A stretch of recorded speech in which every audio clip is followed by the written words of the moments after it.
Hello दोस्तों, मैं निहाल स्वागत करता हूँ आपके अपने ही यूट्यूब चैनल ई स्पेशल पर। दोस्तों यह वीडियो 8वीं के किसलय हिंदी और 10वीं के जो उर्दू के छात्र है उसके लिए, नॉन हिंदी के लिए है। दोस्तों इस वीडियो में हम किसलय के अध्याय नंबर 2 को देखेंगे जिसका नाम है ईदगाह।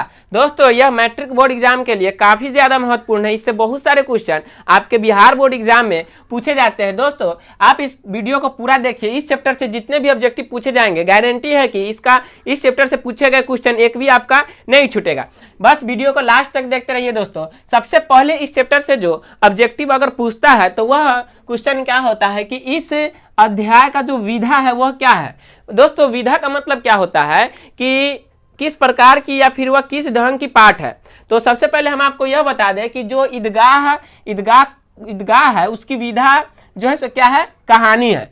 ईदगाह जो पाठ है उसकी विधा क्या है, कहानी है। उसके बाद इसका क्वेश्चन बनता है कि उसका रचनाकार कौन है। रचनाकार कहने का मतलब कि इस अध्याय को किसने लिखा है। तो इस अध्याय को प्रेमचंद ने लिखा है। किसने लिखा है? प्रेमचंद ने लिखा है।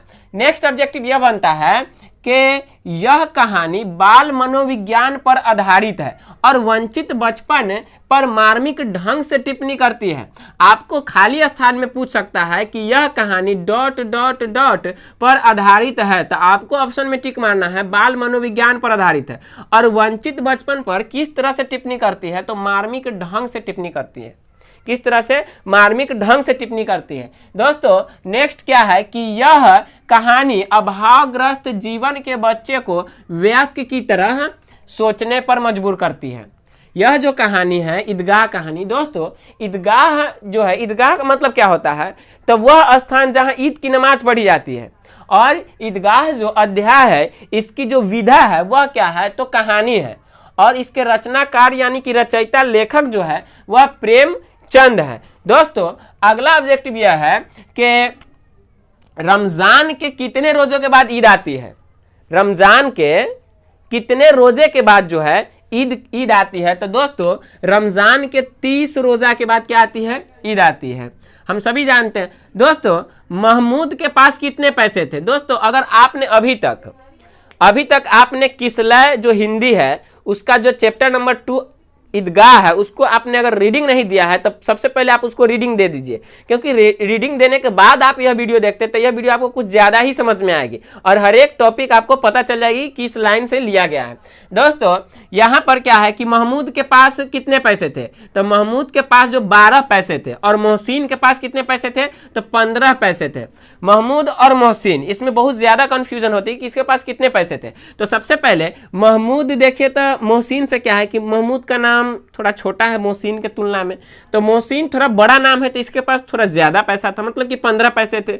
और महमूद थोड़ा कहने में छोटा नाम है तो इसके पास क्या है, थोड़ा छोटा पैसा, यानी 15 और 12 में इसके पास थोड़ा कम पैसे थे, 12 पैसे थे। लेकिन एक इसमें और है जो इस कहानी का नायक है जिसका नाम है हामिद, और उसके पास जो पैसे होते, कितने पैसे होते, 3 पैसे होते हैं। दोस्तों ऑब्जेक्टिव में आपको रुपए में भी ऑप्शन दे सकता है, तो 3 रुपया देगा तो आप 3 रुपये में नहीं मारिएगा, टिक किसमें मारना है, 3 पैसे में टिक मारना है। दोस्तों अगला ऑब्जेक्टिव यह है कि हामिद के पिता के मौत का कारण क्या था। हामिद के जो पिता थे उनकी मौत हो गई थी, तो किस कारण से हुई थी, तो हैजा के कारण से हुई थी। उनको हैजा हो गया और वह इंतकाल कर गए। दोस्तों नेक्स्ट ऑब्जेक्टिव यह है कि हामिद के माता के मौत का कारण क्या था, तो पीलिया। उसकी माता जो थी वह पीली होती होती मर गई और उसका जो मौत का कारण था वह क्या था, पीलिया था। दोस्तों नेक्स्ट ऑब्जेक्टिव यह है कि हामिद के दादी का नाम क्या था। बहुत बार पूछ चुका है यह क्वेश्चन कि हामिद के दादी का नाम क्या था। तो हामिद का जो दादी थी वह कौन थी, तो उनके दादी का नाम अमीना था। क्या था? अमीना था। नेक्स्ट ऑब्जेक्टिव है कि अमीना अपनी कोठरी में बैठी क्या कर रही थी। तो अमीना जो थी वह अपने कोठरी में बैठकर रो रही थी। क्या कर रही थी? रो रही थी। अमीना का दिल क्या रहा था, कचोट रहा था। दोस्तों नेक्स्ट ऑब्जेक्टिव यह आता है कि जो हामिद है, हामिद के घर से ईदगाह तक की दूरी कितनी थी। तो हामिद के घर से ईदगाह तक की दूरी जो थी वह कितनी थी, 3 कोस थी। आप इसे अच्छे से नोट कर लीजिए और इसके और भी ज़्यादा ऑब्जेक्टिव है। मैं आपको बताता हूं कि अगला ऑब्जेक्टिव क्या है। दोस्तों एक बार आप सुन लीजिए, ईदगाह इसका मतलब क्या होता है, तो ईदगाह का मतलब होता है वह स्थान जहां ईद की नमाज पढ़ी जाती है। उसका जो विधा है क्या है, कहानी है। उसके रचनाकार कौन है, प्रेमचंद है। यह कहानी बाल मनोविज्ञान पर आधारित है और वंचित बचपन पर मार्मिक ढंग से टिप्पणी करती है। यह कहानी अभावग्रस्त जीवन के बच्चे को वयस्क की तरह सोचने पर मजबूर करता है। रमजान के 30 रोजा के बाद ईद आती है और महमूद के पास 12 पैसे हैं, मोहसिन के पास 15 पैसे हैं, हामिद के पास 3 पैसे हैं और उनके पिता के मौत का कारण था हैजा, उनके माता के मौत के कारण था पीलिया और उसके दादी का नाम किसके हामिद के जो दादी थी उसका नाम क्या था अमीना। और अमीना अपने कोठरी में बैठी क्या कर रही थी, रो रही थी। उसके बाद क्या है, अमीना का दिल कचोट रहा था, मतलब कि वह कमरे में बैठकर अफसोस कर रही थी। कचोट का मतलब यही होता है। हामिद के घर से ईदगाह तक की जो दूरी थी वह कितनी थी, 3 कोस थी। आप इसे नोट कर लीजिए ताकि आप इसे याद कर सके और ऑब्जेक्टिव पूरा सही करके आए। दोस्तों आगे आपका यह ऑब्जेक्टिव आता है कि ईदगाह में किस चीज़ की छाया थी, मतलब कि जो वृक्ष था वह किस चीज़ का वृक्ष था। तो दोस्तों आपको इमली में टिक मारना है। वह ईदगाह में जो वृक्ष था वहाँ पे इमली का पेड़ था और उसी का ईदगाह में क्या था, तो छाया था। अगला ऑब्जेक्टिव यह है कि नमाज खत्म होने के बाद लोग एक दूसरे से गले मिल रहे थे। नमाज हुई, नमाज खत्म हुआ, उसके बाद लोग क्या कर रहे थे, तो लोग एक दूसरे से गले मिल रहे थे। आगे यह है कि दुकान में खिलौने थे, मतलब कि दुकान में जो खिलौने थे वो क्या सब थे। आपको यह ऑब्जेक्टिव में भी काम आ सकता है और सब्जेक्टिव में भी काम आ सकता है। दोस्तों क्या थे कि सिपाही था, गुजरिया था, राजा था, वकील था, भिश्ती था, धोबिन था और क्या था, तो साधु था।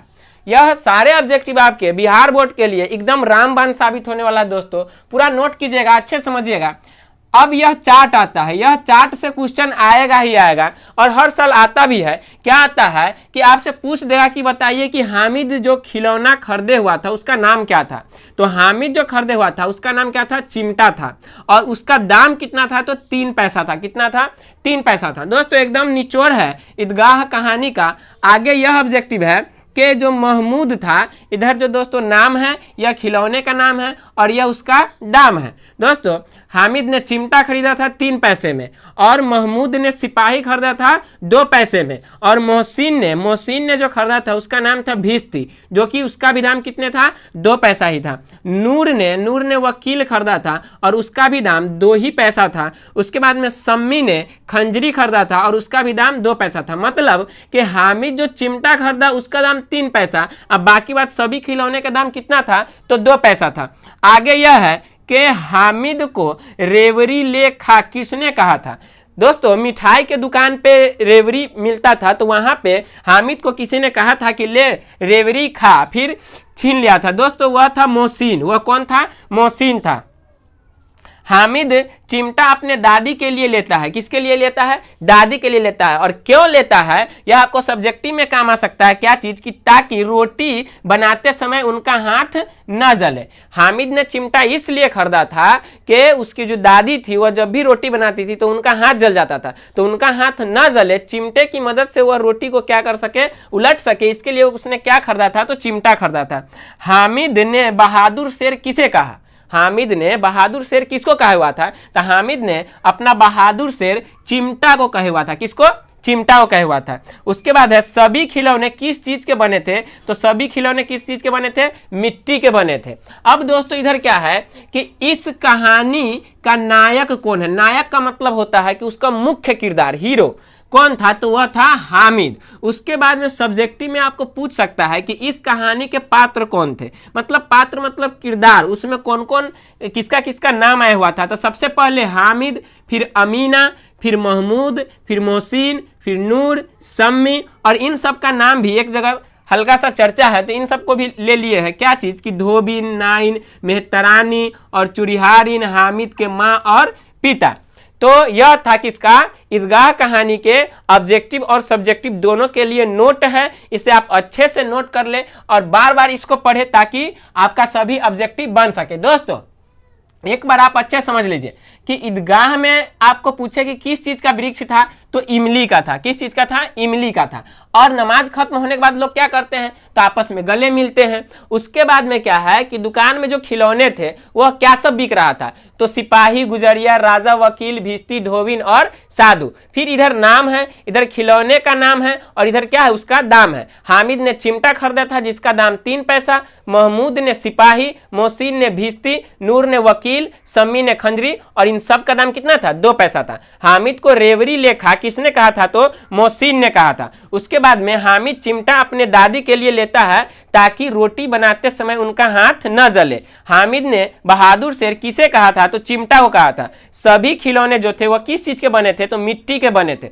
उसके बाद में इधर क्या है कि इस कहानी का नायक कौन है, तो हामिद है। इस कहानी का पात्र यानी किरदार कौन है, तो हामिद, अमीना, महमूद, मोहसिन, नूर, सम्मी, इतना भी आप लिख दीजिएगा तो आपको मार्क्स मिल जाएगी। तो यह था ईदगाह कहानी का निचोड़। अगर आप चाहते हैं कि आगे भी दूसरे चैप्टर का निचोड़ हमें मिले तो इस चैनल को सब्सक्राइब कर लीजिए, वीडियो को लाइक और शेयर दोनों कीजिए। और नेक्स्ट वीडियो आपका जो आएगा वह नेक्स्ट टॉपिक होगा जो कि अध्याय 3 होगा, किसलय कक्षा 8 के लिए।